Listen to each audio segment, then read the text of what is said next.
So here's a family. They all have COVID.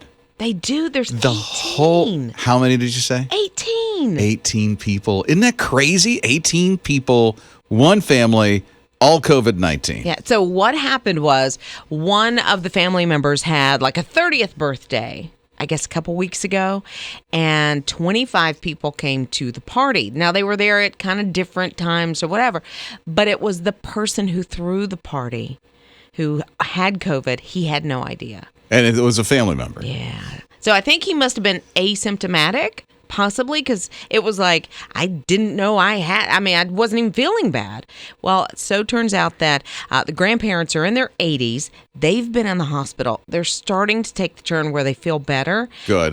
But yeah, they've been in the hospital. There's also a family member that has cancer. Now, I don't know that person's health right now, like, where they are. But the 80-year-old grandparents were in the hospital for at least a week. Yeah, and still there. So with the whole COVID thing. Yeah. I know a couple of people who say they know somebody who has it. I have yet to know somebody personally that's come down with COVID-19. Then you hear a story like this. Yeah. We're not just mom, dad, and the kids. I mean, this is mom, dad, kids, grandparents, nieces, nephews. And when it's family, you are going to be closer. And I think a lot of times you think, well, it's family. It's all good.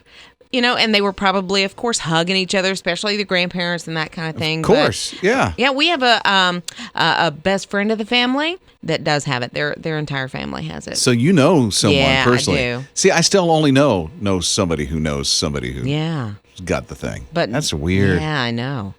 So it's still there, and this was in Texas, which is considered one of those huge hot spots, like Florida. South Carolina's in that now, so we still have to be careful. Very careful. Wear the mask, wash the hands. That's it. Pretty simple to do. And do the elbow tap. Yes. I spoke at a church yesterday. Several people wanted to shake the hand. Yeah. And, I extended an elbow to most of them. Right. I think it's easy to slip into, we're past it.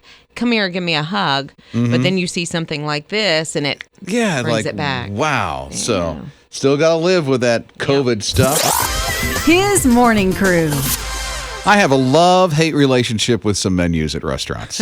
Understand completely. Especially the ones that are like, 15, 18 pages long, and you look and go, everything's so good, I don't know what to get. Right. It's overwhelming. It is. Yeah. It's so overwhelming because they're all good. Yeah. They're all mouth-watering. It's like, I want to have everything that's on this menu. And so I was just reading that IHOP is going to make things a little easier. Oh, good. They have 12 pages on their menu. They have 12 pages on their menu? They do. Of all that great stuff at IHOP. Oh, my, I had no idea. And now, because of COVID-19 and walking through what we're walking through, they're going to bring it down to about 2 pages. That way they can get all the ingredients that they need for what they make on that 2-page menu now. So what's going? Do you know? Like, what are they getting rid of? I'm not even going to go there. Well, they're not getting rid of Rudy Tooty Fresh and Fruity, right? We'll just leave that one a mystery for you. Okay. Oh, no. I think some of the staples are staying. I would think. Yeah, but there's going to be some things that just have to go. I mean, you take a look at some of the things you can get and you can't get at the grocery stores. Right. Just think about restaurants and what they can get and what they can't get. So they're making sure they get the right stuff for the stuff that you love, and it's only 2 pages now. Well, it's less overwhelming, and everything, like you say, is good anyway, so it's a win-win. And we're talking temporary, too. Yeah. They're not tossing these things and putting them through the shredder. Right. Never again. You're never getting this. His morning crew. I don't know if you've been following this or not, but there had been some time when there was a threat that the honeybee population was going away. Yeah. It was a big threat, but the good news is they're on a comeback now. Hi, it's Rob Lizz, his morning crew on his radio. Yeah, so in the winter of 2018 and 2019, there were about 38% fewer honeybees than there were in the previous year. But yeah, it's rebounding, and they say it could be because American beekeepers are taking a little more kid gloves with their honeybees. They're taking them inside. I don't know if it's into their homes, maybe a greenhouse or something. Come on inside, kids. Exactly. Doors open for you, ringing the dinner bell. I don't know. But they're doing this to try to increase the survival rates. That's good, yeah. So because we need our honey. Oh. We need that sweet stuff. Well, and it's even more than that, too. It's because they pollinate some of the flowers that some of the livestock will eat. And so it's a full circle thing. It's not, even though we love the honey and it helps with our allergies. Why is Lion King running through my head? The circle of life. Oh, sorry. I don't know. I have no idea. Do you have to sing the whole song just to get to the chorus? Pink pajama bottoms. Yeah, that's the way she hears it. Yeah, I don't know. But that anyway, getting back to the honeybees. But they pollinate the crops that the cattle eat. So, it's a whole thing. It's not just about the honey as much as we love it. Peanut butter and honey sandwich. Yes. Oh, that's you, huh? Oh, yes. Got to have that. I like the honey for the allergy benefits. Oh, sure. The local honey. Yeah, because you have to get it. What's the radius of that? Like within 5 or 10 miles? Oh, 2 feet. 2 feet. So it has to be It's got to have cultivated 2 feet. 2 feet away from you. Then you'll be fine. Rob and Liz. His morning crew. Where am I now? I don't know. Disney. You're thinking about this whole Hamilton thing. I am. It's happening on Friday. Disney Plus was going to be Disney was going to bring Hamilton to theaters next summer. But because of quarantine, COVID, all this, they've decided they're going to put it on Disney Plus. Now, here's the warning. There's a lot of articles out there right now that are saying, they've taken some of those words you don't want your kids to hear. Yeah. They're taking some of those off. But the thing is, they're leaving an awful lot of them in there. So know that going in. It is rated PG-13. So that's a given. There's going to be something in there. Exactly. Yeah. However, if my kids were 12, 13 years old, probably wouldn't let this be something they would watch. So did you see the musical? I have heard the soundtrack. I have not seen the musical. Tickets sell out like this. I mean, they're outrageously, we went to New York and $600, $400 for one ticket. And off Broadway? No, on Broadway. It was on Broadway? On Broadway. And then when, it's been on the tour, they just sell out like that, and they're still fairly pricey. So, yeah. But it will be free if you have the Disney Plus subscription. And I know a lot of people are totally into it and want to see it. It's just when it comes to the kids. When you think Disney Plus, you think kids. At least I do. Yeah, and PG-13, I remember when I was a kid in PG-13, it wasn't quite the same, I think, as it is now. Well, no, I mean, R back in the 80s is PG-13 today. Yes, exactly. For real. Yeah. And I mean, that was, no. Yeah, because there's certain words that would never have been I guess we didn't have PG-13 when we were kids. It was just PG. It was PG and R. Yeah. And then G. Yeah, exactly. And G was completely for anybody. Mm-hmm. And that's still a little ambiguous. It could, yeah. So in other words, Hamilton's going to be on Disney Plus. Yes. Screen it before the kids. I think so. Yeah, definitely do the research on it. Yeah, it's a smart thing to do. Yeah. Cochran and Company, it's one day on his radio. Rob and Liz. His morning crew. Silly question, but is Penpal still a thing? It's Rob and Liz, his morning crew on his radio. Heard about a senior citizen place, like a nursing home? Yes. And they have Penpals. They're encouraging people, please write our elderly, because during all this COVID-19, they need a little bit of, interaction with people. Yeah, I don't know if it's a thing. Have you ever had a pen pal? No. I was encouraged to when I was a kid. In school, they try to do those initiatives. Have a pen pal over in Europe or overseas somewhere. I never did it. I never did it either. I don't think I followed through as a kid. I don't know. But this senior care center, it's Victoria Senior Care. It's in North Carolina. And what they're doing is taking pictures of each of their senior citizens and posting them on social media. Has their name, where you can write to them, kind of their likes and dislikes, that kind of thing. And you can pick one and become their pen pal. And I think that is super sweet. And it gets back to a lost art of actually writing a letter. A real letter. So this is not an email or it's not a Facebook group that makes it. Yeah. Wow. And you have to get out pen and paper? Isn't that cool? Okay. Because I think even kids have gotten away from, I don't think they might now, but they weren't teaching signature or cursive writing. So if I write a letter and I spell something wrong, will something underline it for me so that I can fix it?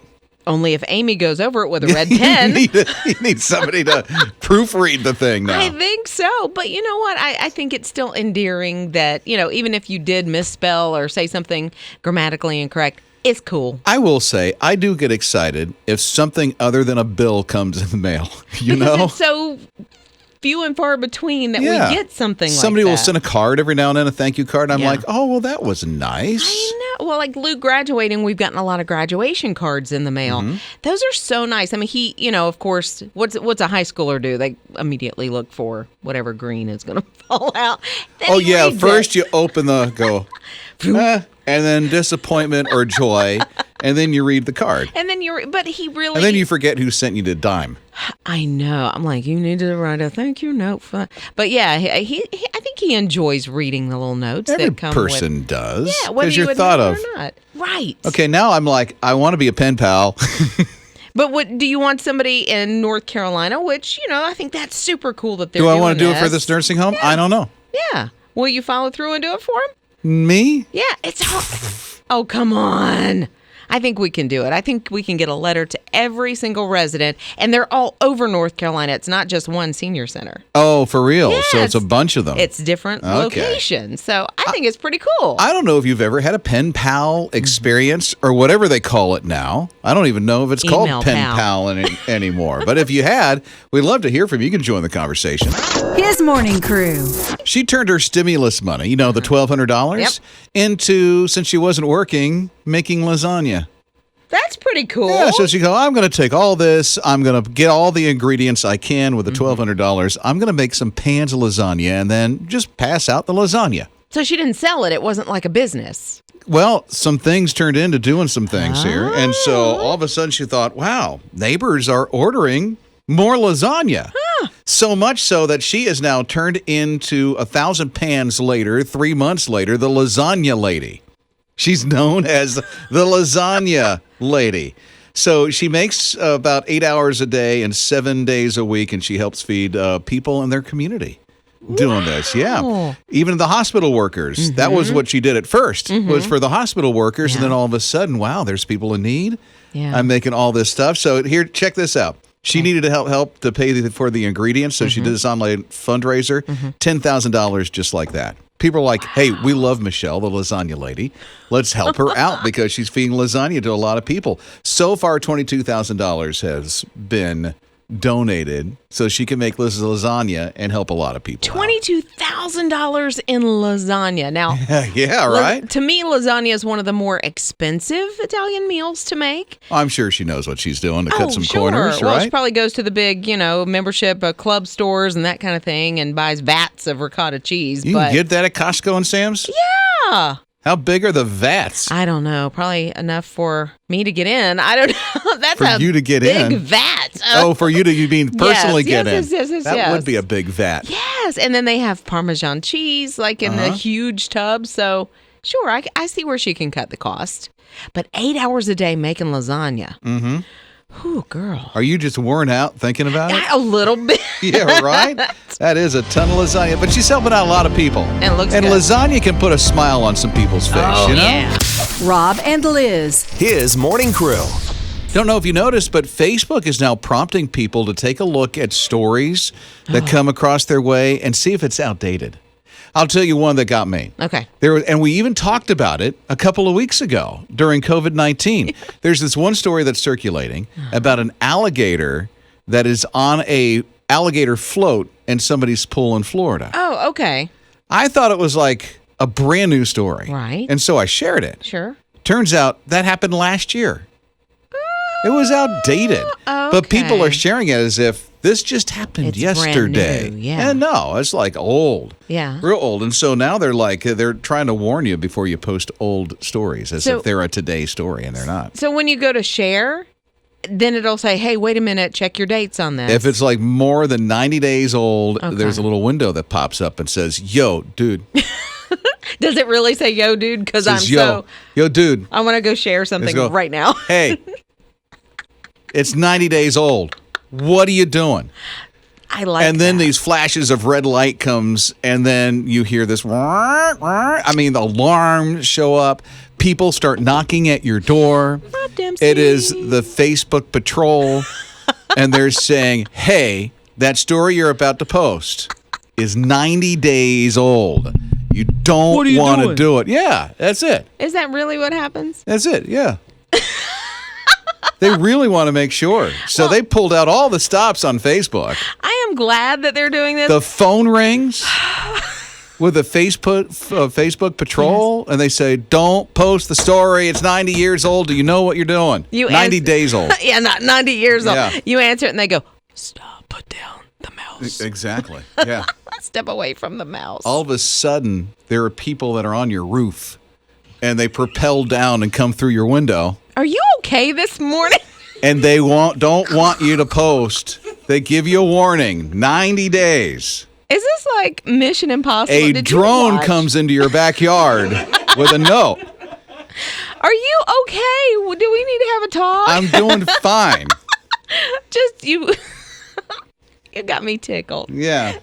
Just, COVID-19. Mornings with Rob and Liz. It could be a pain, I know, and this is really a first world problem, but when you have those masks on and you go to open your phone, and if your phone has facial recognition, forget it. It doesn't know what you are anymore. You could be a raccoon. I don't know. It's Rob and Liz, his morning crew on his radio, a squirrel. I'd like to see that happen. I don't know. It doesn't recognize you as a person. A kangaroo because they have a place to put it. A dog or a cat. Okay. They have masks that are printed with your own face. Isn't that crazy? They're very freaky and creepy looking, if you ask me. Yeah, it's a line of unique N95 respiratory masks that work with facial recognition software, but the person who created those has now even taken it a step further with a machine washable cotton mask that you can wear. So all of us can wear. So literally, it's your nose to your chin. Pretty much. You can have a forever smile on, too, which would probably freak people out if you're walking down the road, because it does look like you. I mean, it looks like your face. So the phone does recognize the mask as a part of you, and so it's like, oh, yeah, this is Liz. I'll open up the phone. But what's really funny is she's also made some fun ones. So you can, like, as a woman, I could have a beard and, just a whole different look. It's very strange. But then that defeats the purpose. It won't recognize you anymore. But that's just to have fun. Okay. Yeah. Girls just want to have fun. Always. They put beards on their mask. I don't know. It's just, they're really creepy looking if you ask me. Do you like it? Kind of, because, when you first look, it goes, oh, they're smiling. Why are they still, you don't have to keep smiling. Something looks weird, but I don't want to look. Or you have a frown the whole time. Yeah. It just looks odd. But if it works with a phone, and we've got to wear masks, so... Might as well. Well do it. So, conform. So, now I need to order some. Yeah. I don't even know how much they cost. They're probably ridiculously cost. I'm almost afraid to look. I know, yeah. How much? I'm going to say $80. $80? That's my guess. Oh, my God. Okay, I'm trying to look really quickly. Because they got to print your face on there and got to make it the right color of your skin tone. $80. No, but... $80. Maybe it's $150. $150? That's what I'm thinking. Yeah. Did you find it? No, not yet. I'm looking. Oh, they're all sold out. Oh, then why are we even talking about it? Oh my goodness, yes. What? $120. $120. I thought so. Yeah, the freaky looking ones that you can have fun with are sold out, but the ones for your face, they're not sold out. For my face. Yes. I'm glad everybody can get my face. Yes, so $120, that's on sale. Okay, that's on sale? Yes, because they're $140, but it is a 5-pack. Still. That's very expensive. That's pretty excessive. Okay, so nice idea. Yeah. I'll go with the cheapos. Rob and Liz. His morning crew. If you've known anybody at all in your life that really wanted to develop, wanted to create, wanted to make a toilet that could be in sub-zero gravity, well, I think NASA needs their help. There's so many on my list. It's Rob and Liz on his radio. It's called the Lunar Loo. NASA needs your help in designing the next generation of space toilets. Lunar Loo. I love that. Yeah. That's very It so pretties it up, doesn't it? Yeah, but it has to be super small, more efficient than the models that they currently use on the International Space Station. So it has to weigh less than 33 pounds. It has to accommodate both male and female users. And they're giving away like thousands and thousands of dollars. $33K Yeah. or $35K. $35K if you come up with $35K. it. Why does that sound cheap to me? We're talking toilet in space. you have to be able to use it in sub-zero gravity, right? Why does $35,000 sound like that would be cheap? Well, my question would be, does NASA get the patent? Do you get to keep the patent? If they ever belongs use it. to NASA. Well, I mean, the next time that they need a new Lunar Loo, I keep wanting to say Looney Loo. Lunar Loo.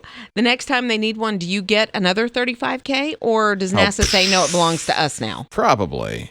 Yeah, NASA, you're going to have to come off the hip a little bit more. And then what if somebody else's space agency wants to use it? And then, NASA's like, hey, we got one for you. Yeah, right. So the $5 cosmonauts... $5 million, exactly. And it's yours. Right, because a cosmonaut might need one Why in not? The future. We might need one in the future. Who knows? Maybe 10 years down the road, we all can do space travel.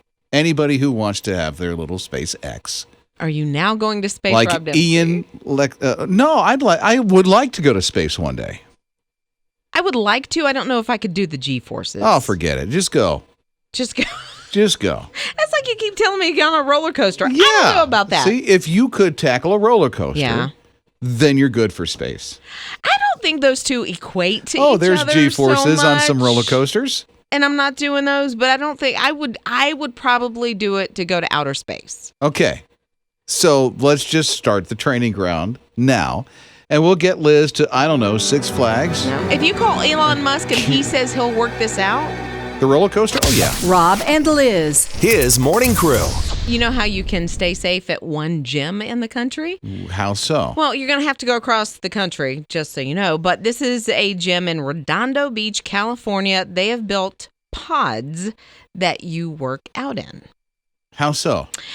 They have, I don't even know. It's like a 12 by 12, 10 by 10, something like that. But it's almost like plastic wrap, like plexiglass. Is that what it's called? Okay. Okay. And then there's a steel structure around it. And you get inside of these with your equipment. And they even have personal trainers, that teach a class, and they walk around with their little face shield on or their mask, and they've got their microphone, and they walk around, they lead these classes, and each person, they say usually if they're doing a class, maybe 9 people can take the class at the same time inside of the pod. So it's like shower curtains on these steel beams. They could be PVC pipe. PVC pipe, yes, they could. They could be, but she's showing me pictures of it. Mm-hmm. It looks very interesting because every person has like a bench in there. Yes. And then there's like a series of dumbbells that are inside this thing, and then there's the instructor that's instructing them to go through a class. Yeah. That's inside this little, what is it, a 10 by 10 or something like that? That's what it looks like to me because it's big enough that it fits the person, all the equipment, like you say, and the bench for that particular class. And, of course, they change out all the gear, the equipment. Then it turns into a sauna. Can you imagine how hot it would be in there? At least you're getting your sweat on if you really like to work out. Yeah. And they keep the AC off. I know. So now it's even hotter. Oh, boy. But what they have is fans. So they keep the front doors open, and then they have the fans that are pushing the air in and out. And this is over in Cali, huh? It is in Redondo Beach, California. Okay. Maybe this will catch on in some other places. It's probably happening in other places we don't even know. No, but this was probably the first person, gym owner to think of doing something like this. I feel for the guy, the instructor, that has the face mask in front of him because it's one of those plastic shield things. Right. And he's honestly the only one in the gym that has on a mask. But I guess they don't need to. Well, not when you're in a pod like that. Yeah, but once you're they're separated done, from a lot of people that way. Yeah. But they probably put the mask on as they're leaving. Yeah. I would hope. Yeah, I would put on a hazmat suit. I feel fine. His morning crew. Found a nice hack for you when it comes to cleaning baby bottles. Since Liz is going to be a what'd you call yourself? Nope, I want you to try to I can't remember. It's not MIDI, it's MIDI. I like that. Bitta. Bitta. Okay, I got to write that down. It's like bitter, but bitta. Hey! No, it's Bitta. It was supposed to be Elizabeth, and now it's, my niece and nephew. So instead of granny or grandma or... It's Bitta. It's Bitta. Right? She gave me the eye when I said granny. I did. Nobody wants to be called granny when they first come out to be a grandma, right? No, I think your first time around, later, whatever they call me, honestly, whatever the baby calls me, I'm okay with it. Yes. So But for now, she would be preferred to be called Bidda. Bidda. So here's this one guy who has a hack. So this is for Taylor, her daughter. Yes. Especially Augie, who's dad. Yes. Okay, her husband. So Augie, here's a hack for you for cleaning the baby bottles. Okay. Get a drill. What now? A drill. There's this dad that came up with this hack, and it's absolutely brilliant. His name is Ariel. And so he puts the cleaning thing on the end of the drill. Yeah. And you turn the drill on, of course, and then wash the bottle out with that drill. It's absolutely brilliant. Actually, it makes a lot of sense. So it's like a little sponge on the end, because I'm looking at the video you're showing me, has a little sponge on the end of it. No, it's one of those. Oh, how would you describe it? It's a real cleaning device for bottles, and it exists. Right, but it has a sponge on the end of it. It's those pointy little things on the end. Oh, you know what I'm talking about? Yes, I don't know what you call that. But anyway, you pointy little things. So the pointy little things on the end, that are really rough to clean the bottles well. Yeah. Well, he puts it on the end of his drill. He turns the drill on. Whoo, it's a clean bottle. Oh yeah, because you have to get down in the little crevices and just make sure all of that. Sanitize that puppy, and there you go. Takes about 5 seconds. That's awesome. And it's clean. I wonder why he needed a hack. Every dad needs a hack to do things faster. I guess so. This gets it done really fast. And listen, they have triplets. And so he really needs to make sure those bottles are clean, because you don't want to spend all day cleaning how many bottles? For triplets? For triplets, I can't even imagine how many that would. What is it, 10 bottles a day for a kid, maybe? There's 7, I'm thinking 80. And there's 7 months old triplets. And so he's cleaning a lot of bottles. So while mom's feeding, he's just sitting there with the drill. All 80 are done just like that at a snap of a finger. Making our lives easier. Mornings with Rob and Liz. Can I tell you about this kid, Camden? Camden took his first steps last weekend, and his family very excited, and they were very proud, #proud mama, and all this was all over social media. And so you're like, okay, well, I remember that. Luke, my son, he started walking a week before he turned 9 months old. Oh, such a celebration when that happens, too. When it's you're cool. there for those moments and you're holding out your hand and your kid's coming right towards you, finally taking steps. Yeah, but this was a long-awaited celebration for Camden and his family.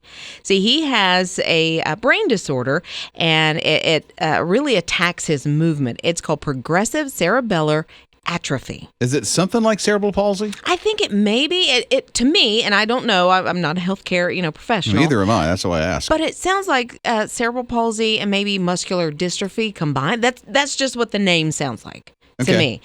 So you kind of understand what he's dealing with, but he goes through 10 therapies per week. That's a lot. Yeah, some are speech, some are movement, all this. So he has worked very hard. Camden, 5 years old, last weekend, took his first independent steps across his family's living room. Oh, that must have been a huge celebration. You know what it's like when your kid's at 9 months old or a little older, finally taking his first steps. But to have a journey like this family, and at 5 years old, finally taking his steps, I can imagine what that was like. Yeah, and he's worked so hard.